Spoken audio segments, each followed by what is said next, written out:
A deadly collision at New York's LaGuardia Airport, and the airport is now closed. An Air Canada jet hit a fire truck on the runway. Now, this happened just before midnight. 2 pilots were killed. Dozens of other people are injured. And this video from the scene showing the wrecked plane, nose tilted up to the sky. The crashed truck is seen nearby, and here is the moment air traffic controllers knew something went wrong.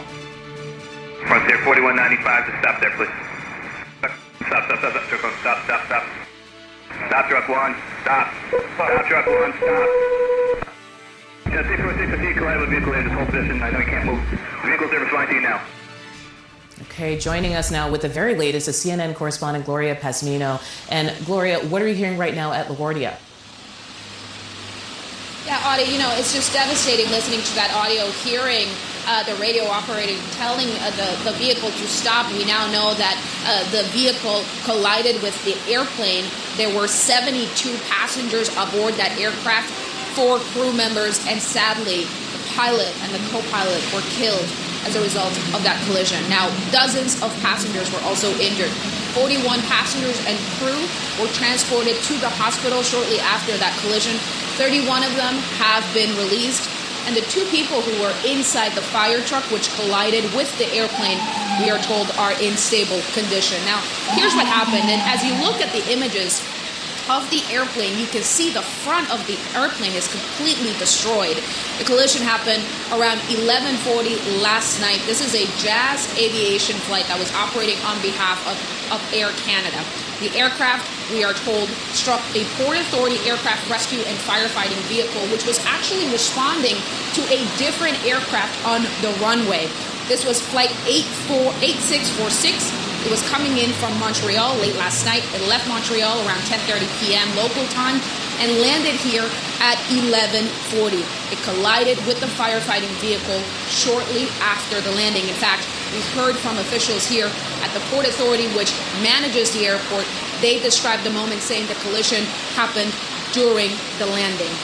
Now, this was a regional jet aircraft. It was traveling south, going very fast, about 130 miles just before it hit that fire truck.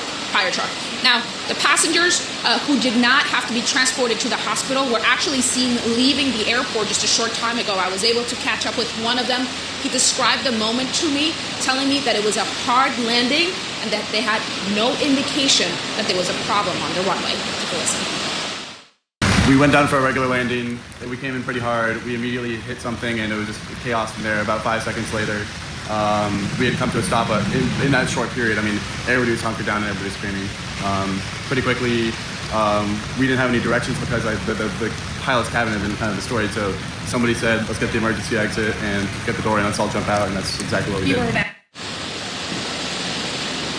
Audie, the passengers who did not have to be transported to the hospital were set up in an airline lounge. They were reunited with their family members, and as I said, many of them were leaving the airport just a short while ago. The FAA issued a ground stop here at LaGuardia Airport shortly after the incident. That ground stop has been lifted now, but the airport is closed. Officials telling us just in the last hour they expect LaGuardia Airport to remain closed at least until 2 o'clock in the afternoon. The National Transportation Service Board, the NTSB, is on the ground launching their investigation.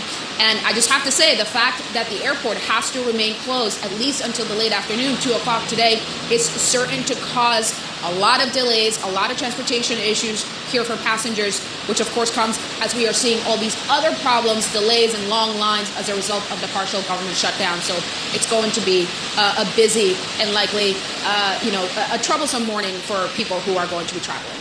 Audie? Okay, that's Gloria Pasmino at LaGuardia with the latest. I want to bring in now CNN transportation analyst Mary Schiavo, former Inspector General for the Department of Transportation. She's also investigated countless aviation crashes. Good morning, Mary. Thank you for being with us. Just to give people the state of play right now, we have those images of the plane. We just heard from our reporter. It was traveling something like 120 miles per hour coming in for its landing. When you listen to that air traffic control, those voices, what are you hearing that you'd want to investigate? Well, clearly when an aircraft is given permission, clearance to land, basically that aircraft owns that runway. Because as you said, the aircraft was going 120, 130 miles an hour. On other planes, much faster.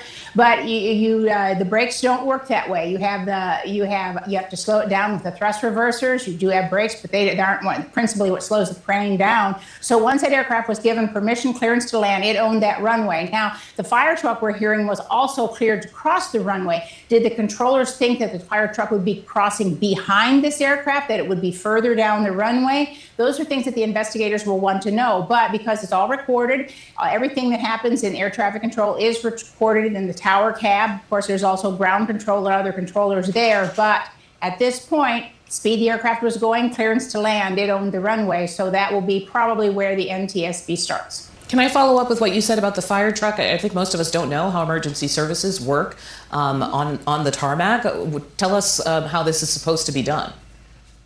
Sure. So in air traffic control, in the actual control tower, they actually have what they call it the crash phone. But they use this for many things to get emergency services, firefighters, etc., to places on the airport. And we understand that a United flight that was taking off earlier and aborted to take off because of fumes in the cabin had called for services. And so this fire truck, probably other responder services as well, was responding to that earlier call. And so air traffic control does dispatch those emergency response vehicles, and they are trained airport specific. It's a very big, important part of each airport. You must have first responders, fire, emergency, medical, etc. And they are trained specific to that airport to know how to maneuver around the airport, to cross runways, to coordinate with air traffic control, not to get in the way of the train or the planes and the other traffic. But they are trained specific to that airport. So that will be another point of investigation. But from what we've heard from the tape so far, they had been cleared to cross the runway, and the plane landing had been cleared to land on the runway. The plane gets priority. CNN's Shimon Prokupez is live in New York, and you were at that press conference a few hours ago. What was their initial description of what happened?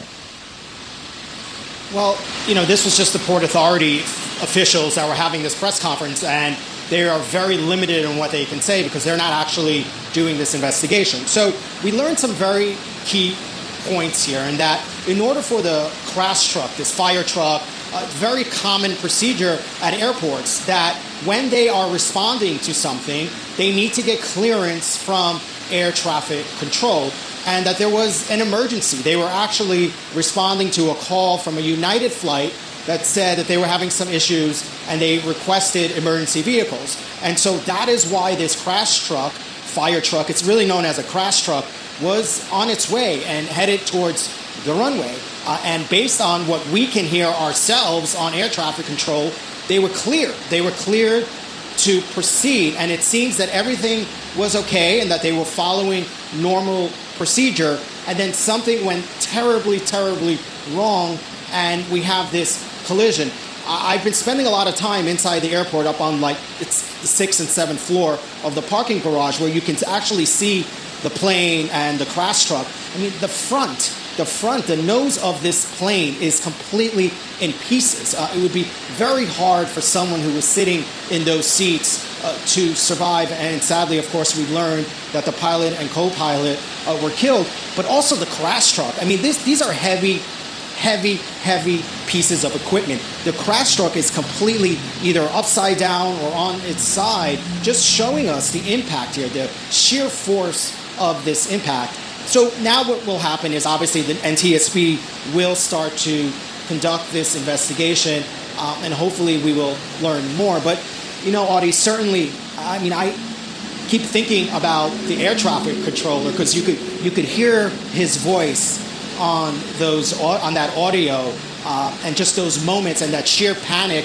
when he is telling the crash truck to stop, and sadly couldn't stop in time.